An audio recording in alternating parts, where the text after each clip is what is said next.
আসসালামু আলাইকুম। আমি আজকে একটা চিংড়ি ফ্রাই রেসিপি শেয়ার করতেছি। এটা এভাবে বানালে রেস্টুরেন্টকেও হার বানাবে, এত টেস্টি হয়, এটা এত ভালো লাগবে। আপনারা এইভাবে বানিয়ে একবার খেয়ে দেখবেন, আশা করি খুবই ভালো লাগবে আপনাদের কাছে। প্রন ফ্রাই করে তাই চিংড়ি নিয়েছি, প্রন ফ্রাই করে প্রন ফ্রাই করতেছি। চিংড়িগুলোকে প্রথমে এইভাবে মাথাটা ছাড়িয়ে নিই, পিঠে একটা রক থাকে, রকটা তুলে নিই।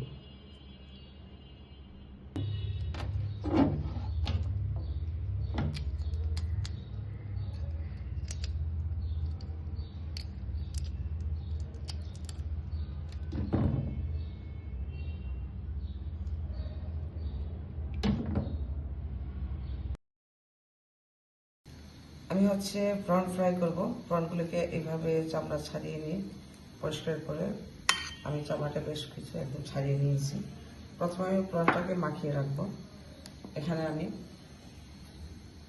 এখানে যে একটু জিরার গুঁড়ো,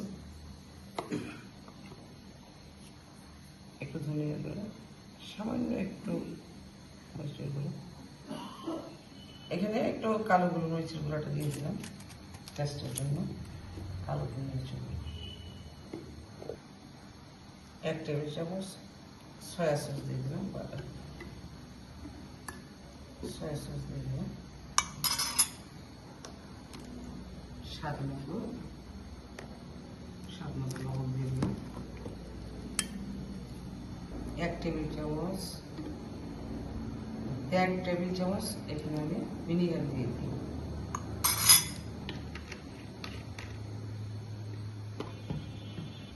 এক চা চামচ আদা রসুন পেশা দিয়ে এখন চিনিটাকে ভালো করে মিক্স করে রেখে দেবো কিছুক্ষণ মেরিনেট রেখে।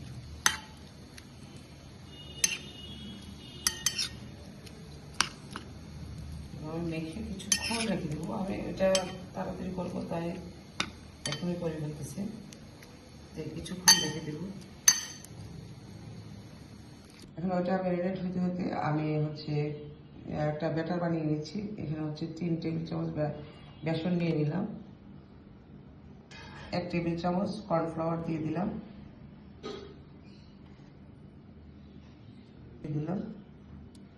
একটু জিরা, অল্প একটু ধনিয়ার গুঁড়া, একটু মরিচের গুঁড়া, গোলমরিচের গুঁড়া, 1/2 চা চামচ বেকিং সোডা,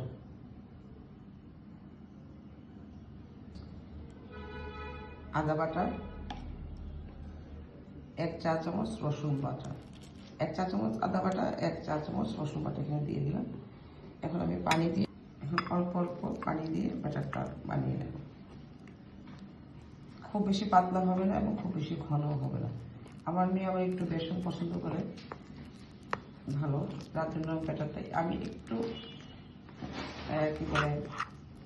ঘন করব, বেশি পাতলা করবো না। অল্প অল্প পানি দিয়ে ব্যাটারটা আমি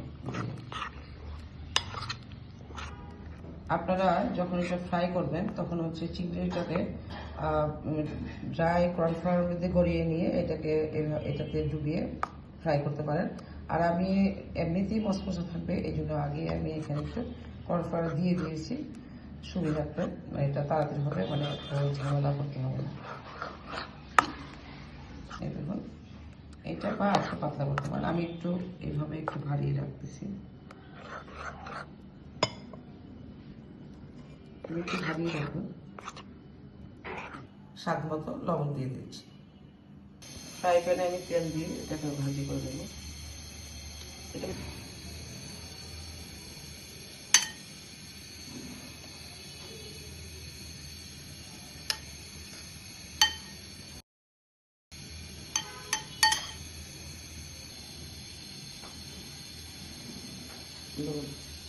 এটা আমি ফ্রন্টটা ফ্রাই করে নেব। একটু কিন্তু কম আছে ভাজতে হবে, বেশি আছে ভাজতে করলে কিন্তু ফ্রন্টটার ভিতরে কাঁচা থেকে যাবে।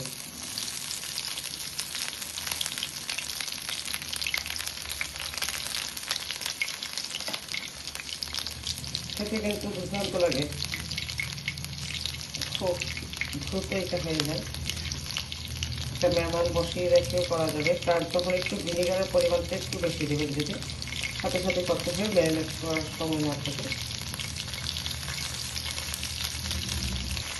কত সুন্দর হচ্ছে,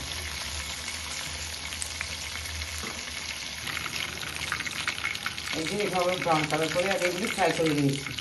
এখন একটা টিস্যু দিয়ে একটা বাটিতে রাখবো, যেহেতু যে ওয়েলগুলি যতগুলো টিস্যু এটা চুষে দেবে, এক্সট্রা ওয়েলটা টিস্যু চুষে নেবে। এই যে আবার হয়ে গেছে ইয়াম্মি ফ্রন্ট ফ্রাই। এখন আমি পরিবেশন করব। দেখুন কতটা সুন্দর হয়েছে, খেতে কিন্তু দুর্দান্ত স্বাদ হবে।